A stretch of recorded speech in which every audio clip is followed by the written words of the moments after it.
हर हर महादेव दोस्तों, कैसे हो आप लोग। भगवान भोलेनाथ आपकी हर मनोकामनाएं पूर्ण करें।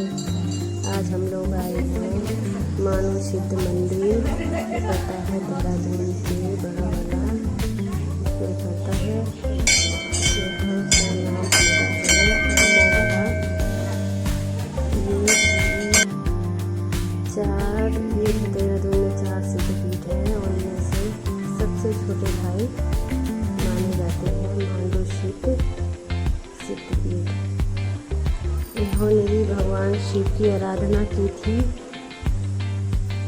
और शिव भगवान ने इन्हें दर्शन दिए थे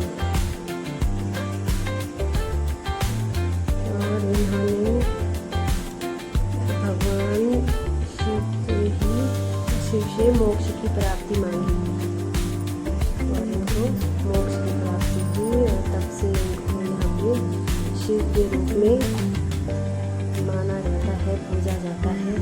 आइए आप लोग भी कभी यहाँ पे देखिए, सभी लोग खाना